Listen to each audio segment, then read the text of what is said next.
कश्यप, अशोक, कालाशोक, ये गलत है, निशु पटेल। ठीक है, आप लोग को हम बता देंगे चारों बहुसंगीति, चार बहुसंगीति में पहला बहुसंगीति का अध्यक्षता महाकश्यप किया था।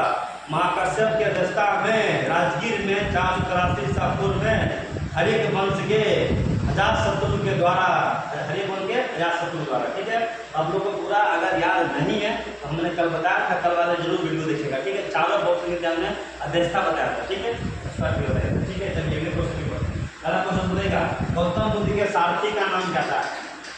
ठीक है, तो सारथी मतलब होता है मित्र। ठीक है, आप लोग को पता होगा कि सबका किसी न किसी प्रकार का मित्र होता है। कुछ अच्छे दोस्त भी होते हैं, कुछ कमीने दोस्त भी होते हैं। ठीक है, इसी प्रकार पूछा है इनका मित्र का नाम क्या होता है। ठीक है,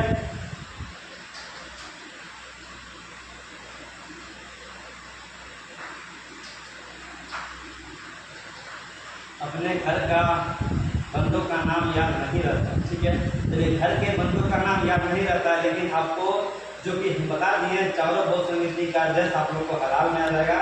एग्जाम में हमने बता दिया रिस्पेक्ट के लिए। ठीक है, चलिए इसका आंसर क्या होगा दोस्तों, बताइए इसका आंसर था गौतम बुद्ध के सारथी का नाम क्या था, चन्ना। क्या था दोस्तों, चन्ना। बताओ गौतम बुद्ध बिना दोस्तों, आप लोग दोस्त कहीं ना कहीं कमीना होता है, और वही कमीने दोस्त आपको समय पर क्या करेंगे काम में। ठीक है, मित्र का नाम क्या था, इनका मित्र का नाम चन्ना है। ठीक है, याद रखिएगा हमारा ये मित्र का नाम चन्ना। सब लोग आंसर सही दिए, सब इनका आंसर मित्र का नाम चन्ना।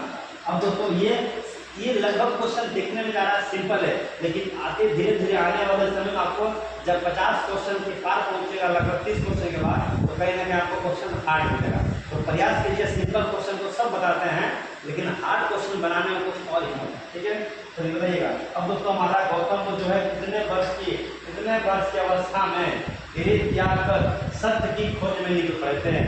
दोस्तों आज ही पता होगा, जब तक आपको ज्ञानी पुरुष आप नहीं बन जाते, अगर सफलता नहीं मिल जाता, तो आपकी कहीं ना कहीं आपको परेशानी होगी।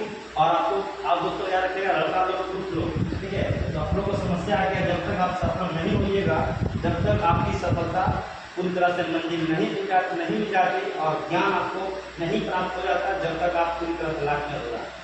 ठीक है दोस्तों, 29 वर्ष की अवस्था में सोचिए आप लोग बोलते हैं कि आप हमारे 18 वर्ष में, कितने वर्ष में, 18 वर्ष से और 25 साल तक तैयारी करने का मौका मिलता है, तैयारी लोग नहीं कर पाते हैं। और गौतम बुद्ध सीखना इसे होगा कि ज्ञान प्राप्त करने का कोई उम्र नहीं प्राप्त होता। ठीक है, क्योंकि पता होगा महात्मा गांधी कितना समय क्या करती हैं, क्या करती हैं, और 6 साल क्या करती हैं, कठिन तपस्या। दोस्तों पता होगा महात्मा बुद्ध के अलावा महात्मा गांधी भी कई साल, 20 साल से लगभग अधिक समय कहाँ बिता दिए, दक्षिण अफ्रीका में बिता दिए। और जैसे उन्होंने क्या कर दिया, त्याग और संघर्ष। तो याद रखिएगा, त्याग जिस दिन आपने कर दिया, ठीक है, त्याग और संघर्ष, त्याग अगर आपने कर दिया, क्वेश्चन क्या आता है, ठीक है, त्याग और संघर्ष अगर आपने त्याग कर दिया, तो कहीं ना कहीं अगर आपको त्यागना है, गृह को त्यागिए। गृह त्याग करने से पता होगा दोस्तों विद्यार्थी का ये 5%। ठीक है, तो बिना त्याग और संघर्ष की ये मंजिल प्राप्त नहीं होती है। तो आप लोगों को जब आपको 29 वर्ष की अवस्था में क्या किए थे, गौतम बुद्ध गृह त्याग किए थे, और 6 साल की तपस्या के बाद 35 वर्ष की आयु में, 35 वर्ष की आयु में क्या किया दोस्तों, उन्हें ज्ञान की प्राप्ति हुआ।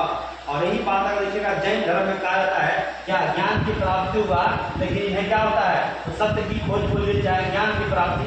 जैन भाषा में ज्ञान को कहा जाता है केवल